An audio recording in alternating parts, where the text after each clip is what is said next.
Hey there, and welcome to Goddess on the Rise. I am your host, Sarah Berg, and this podcast is all about empowering women, living in your truth, loving your body as it is, in your journey to self-love. You can find this podcast to be real, raw, authentic, and truth. So buckle up, girlfriend, because we are going for a ride.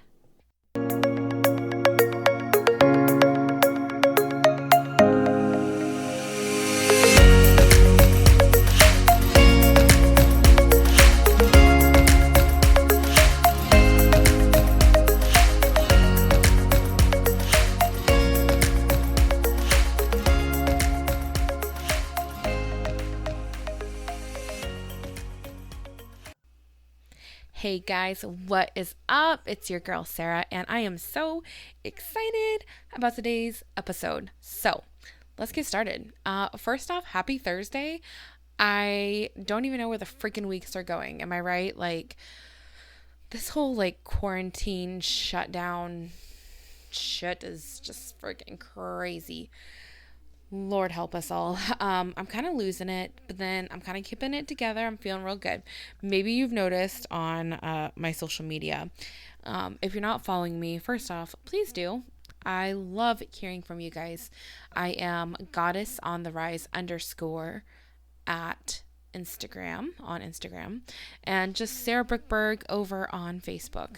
I'm kind of getting away from Facebook here lately. I'm just really enjoying the Instagram platform, so it's probably your best bet to follow me over there. I am so excited that I've really gotten back into coaching, health and fitness coaching, to be honest with you. It has been like a freaking game changer for me. I've just been feeling like super, super, super good about it. I am offering one-on-one coaching right now. And it's something that I've done in the past, and these women that joined had amazing results. And I mean results as in not just like weight loss or like inches loss. I'm talking about mental, emotional, and results with their confidence and in their food and just feeling really freaking good. And it was so awesome. And I know I wanted to make women feel that way again. So I'm here, I'm back, I'm feeling good, I'm all in, and I miss you guys. So if one-on-one coaching is something you're interested in, make sure you DM me on Instagram. I am offering workouts, meal plans, recipes. You're going to get 2 FaceTime calls a month, unlimited texting from me, and a Facebook support group full of, right now, we have 62 women in there. Let that sink in. 62 women in there, and we're all just cheering each other on, hyping each other up. We're like the backbone of each other's lives right now, and it just feels really freaking good. So if you're interested in that, make sure you DM me over on the gram. Okay, but today, let's get today's topic. I want to talk about food, and I've kind of been sharing a lot about it on my social media right now, but it is still something that I know personally I struggle with, and I see so many other women struggling with. And I think it's important to talk about. I think there's a really big misconception out there that you have to eat less to lose weight. And that's just not the truth, if I'm being honest. So first, let's talk about what is food. Food can be a lot of things. It can be fuel and it can be comfort. And I think that's kind of what it's primarily used for, especially in times like these. We find comfort in food. And, it's not always the right time to start a new routine or start saying, I'm going to eat healthy, no cheat meals, no this, no that, being really, really strict on yourself, especially when we're in the middle of a pandemic. Things freaking suck for a lot of people. So right now is all about giving yourself grace. Eat the damn ice cream. Just freaking go for it. But it also might feel good to take a walk, to get some movement in. And it's just kind of all about finding that balance for you. And that's one of the things that I have really, really been enjoying right now, honestly. I I'm not sure if you guys saw my Instagram and my Facebook post last night, but I talked about this a lot. And I've kind of been talking about this a lot. And it's just that I have just enjoyed whatever it is that I needed to enjoy in the moment. And whether that be a cheeseburger, or whether that be a salad, or whether that be a shake, or whether that be a workout, or whether that be vegging out on the couch all day, I've just let myself go through these motions and feel these things. And honestly, it's done so much for my mental health. Really, really has. I've not restricted myself. I've not, you know, made these ridiculous goals until here recently. I wasn't even consistent with, my meals, my workouts, or nothing. And I mean, right now I'm finishing up today is day 2 of this amazing workout program I'm doing. It's 4 weeks long, and then it goes into 6 weeks. So it's going to be a total of 10 weeks. And I'm doing it with one of my best girlfriends. She's one of the coaches on my team. She's amazing. And I'm actually doing it with her. So Brandy, if you're listening, shout out to you. I love you so freaking much. Miss you so freaking much. And thank you for always being there and supporting me on this journey. And I've always done the same to her too. So it's just been a really, really great relationship that we have had. You might have actually heard her on one of my very first episodes. Actually, I think she was like episode number 4 or 5, and it was just really, really special. So if you haven't checked that episode out, go back and listen right now because it's amazing. But anyways, back to what I was saying. I have decided that during these 10 weeks of doing this program, I'm going to completely cut out gluten and dairy. And I don't suggest this for anybody. It is something that I'm allergic to. So I actually shouldn't even be eating it anyway. So I'm going to clean that up a little bit. And then I'm really just going to enjoy myself. I have really had fun, like playing around with foods and seeing what I like and what I enjoy. And that's one of the things that has worked for me. And it's kind of hard to talk about this, when we have a pandemic going on, because I don't want anybody to feel any kind of guilt. But that kind of leads me into my next thing. When we're talking about food, there's so many of us that struggle with food addiction or food disorders. There's, eating disorders and just a lot of, I don't know, it's almost like this fear around food and what you can and can't eat and what you should and shouldn't cut out, and all these different diets and these crazes. And it's just really, really like confusing right now, right? And I've really learned how to kind of drown out that noise and not worry about a damn thing when it comes to eating. But one of the things that I've really learned how to do is ID and avoid things that really trigger my kind of food disorder. And I'm going to talk about that real quick, what that trigger looked like for me. So like I said before, I am allergic to gluten and dairy. And one of the things that I noticed was that when I would say no to things, like when right now we are a household of 4, my sister, my brother-in-law, and my nephew are living with us. And it has been like so freaking fun, and also a little bit challenging at times too, because no one in the house eats like me, because no, why would you want to go gluten-free and dairy-free? I couldn't expect anybody to do that, honestly. But so they have a little bit more freedom with their food, and they have enjoyed Dairy Queen. And I would tell myself like, oh no, you can't have that, you can't have that, you can't have that. And then it would trigger something inside of me.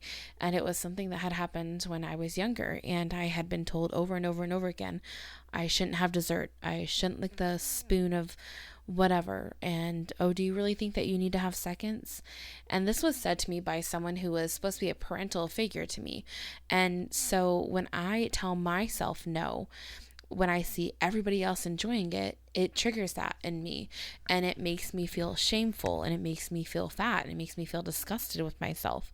So during this whole pandemic, I've allowed myself to say yes and to enjoy those things. Now, granted, I was paying for it later, unfortunately, but that's a whole nother thing. And it's really actually interesting because I spoke with my registered dietitian. She's a functional medicine dietitian. And I was telling her kind of like some of these feelings I was having, and she already kind of understood where I was coming from, but she had even told me herself, that's not something you need to worry about now. Allow yourself to say yes, or maybe even have different options for you in the fridge. If they go and have ice cream, maybe you should have your own ice cream in the fridge. They have like dairy-free ice creams, and they're honestly not that bad. But it was just kind of, like I said, IDing and avoiding those things that really triggered me, and recognizing it and paying attention to it. And that doesn't just come naturally. It comes from like a lot of personal development. I've gone through so many different programs and worked with therapists that have really helped me kind of ID that and get through that and have these amazing coping mechanisms. So that might be something, you want to look into if you're struggling with those types of things. Another really great idea, especially when we're going through this pandemic, is not to skip meals. I don't know about you, but when I skip a meal, I'm starving later, which then leads me to wanting to eat more because I'm so freaking hangry. And then I just eat and eat and eat, and I don't pay attention to those, number one, those hunger cues, and number two, those cues telling me, hey, hello, you're eating too much. So don't skip meals. And if you're that type of person that's so busy you forget to eat, I get it. I've been there. Set alarms on your phone. That is freaking ideal. Set alarms for eating meals and set alarms for drinking your water, because that is another so important thing, is to drink your damn water. Another thing is to enjoy some snacks. There's so many freaking healthy snacks out there. There's so many snacks out there that aren't healthy and that are still amazing. Enjoy what the hell you want to enjoy. Recently, I got a Costco membership, and holy moly, the amount of things there that are gluten-free and dairy-free are awesome. So I found some really fun things to snack on. I've actually been posting it on my Instagram stories, so maybe you should check those out. Another really great idea for you is to find a fun recipe to make. Now, I have to be honest with you guys.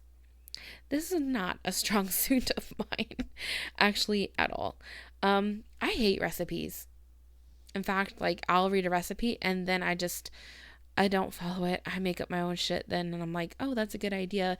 I'll use that as a base, and then I'm just creating my own basically from there. But recipes can be fun if you're that type of person. I'm not. I don't follow the rules. Yeah, I'm such a rebel. Yeah, okay.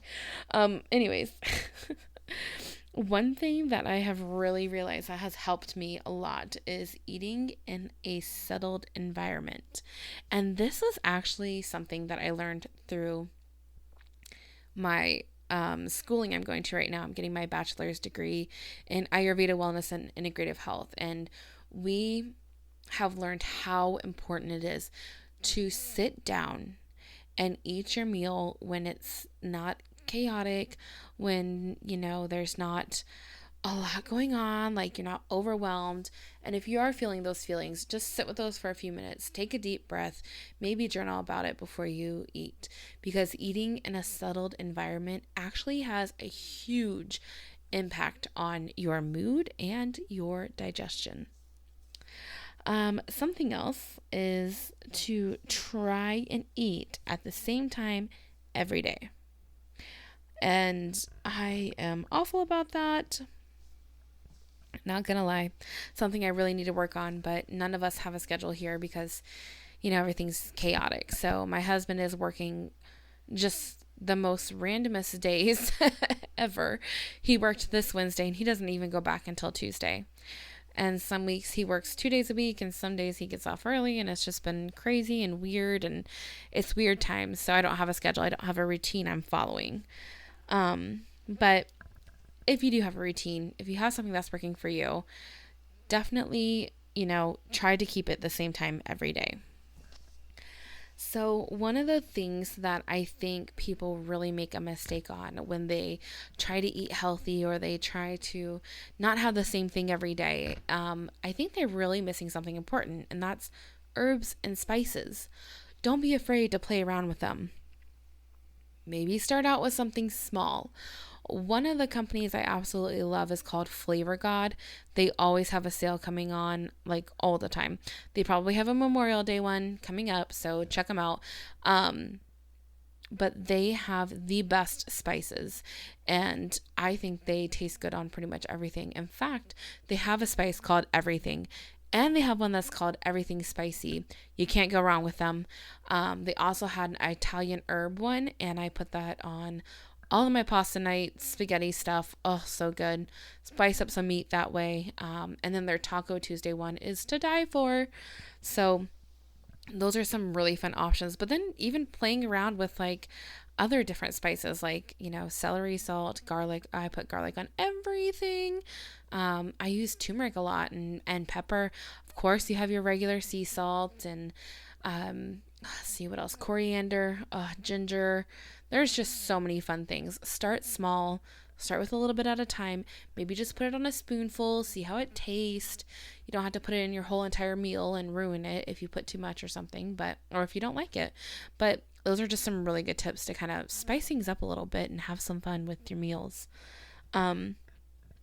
Something that I learned in school was actually to drink a cup of hot water. Like literally, you boil a cup of hot water and you drink it. And it's supposed to help purify and detox your tissues, and it's supposed to help relax you and make you feel really good. And I've tried it a time or two. I need to start doing it more, but honestly, it's really relaxing. Now, if you are an early riser like I used to be, ever since I moved to Fallon, Nevada, I have not quite been able to get on a schedule. I've been staying up late and sleeping until 9. Okay, okay, who am I kidding? I slept in a little bit past 9 before, maybe like 10, 11, I don't know. I don't know who's counting. Anyways, it doesn't matter. But basically, to kind of like wrap this up, I have a few more things here. I want to remind you of something. You don't have to wait until it's all said and done to give yourself a pat on the back. You're allowed to praise yourself at all stages of your journey. No matter how bleak things look, remember, you are all you need. You'll push yourself further than anyone else can. And a couple more things. I wanted to remind you, food can fill our stomachs. It can nourish our bodies, make our taste buds happy. It can give us momentary pleasure, and it can distract us from our pain. And it's okay if you are using food for those things right now. Now, you guys know, usually I end the podcast with an affirmation. And let me tell you what, I was really pissed off when I was on looking for food affirmations. I don't always make them up myself. And all I could see was, you are skinny. You are looking good. You are eating wholesome veggies. And I was just like, seriously, shut up. That's not always what we need to hear. And I know if I would say those things to myself every day, that would not make me feel good. I am not skinny. And that's freaking okay. And I don't eat veggies all the freaking time. And that's okay. That's not everything to do with food. Like, come on, give me a break. It's so much more than that. So here's a few that I did love. Well, actually, it's kind of just one. Food is not my enemy. I thank it for nourishing me and giving me energy. I know. It's kind of kind of boring, but I thought it was beautiful. And I think it's important to know that food isn't our enemy. Food is food. Take it for what it is. Whether you're eating cheesecake and pizza for breakfast or whether you're eating poached eggs on toast with asparagus, it's food, honey. Just eat it. And last but not least, I want this to be your reminder that confidence has nothing to do with your looks. All right, friends. Want to keep it short, sweet, and simple this podcast and this episode, and I think I really did a good job of that. I am looking forward to interacting with you guys more on social media. Remember to follow me over at goddessontherise_, and that is on the Instagram. I'm really loving it over there. I'm posting a lot on my stories, posting a lot on my feed, and I really just want you guys' feedback and let me know what you enjoy about this podcast, about my social media. I am just always looking to help you and inspire you and just kind of make you feel good, and make you feel like you're not alone in what you are feeling or what you're going through. Thank you for listening. And just one last reminder, I only have so amazing. I only have 3 more spots for my one-on-one coaching. And in this, you'll get workouts, meal plans, recipes, 2 FaceTime calls a month. They're an hour long with your girl here. You'll get unlimited texting to me and a Facebook support group. And did I tell you that the workouts, meal plans, and recipes, you'll have access to that for a whole entire year? Amazing. Absolutely freaking amazing. So make sure you send me a message if this is something you're interested in. And that's all I got for you guys. I love you all. Thank you for freaking listening. Yeah, that's it. Happy freaking Thursday, guys. Peace out. Love you all. Bye.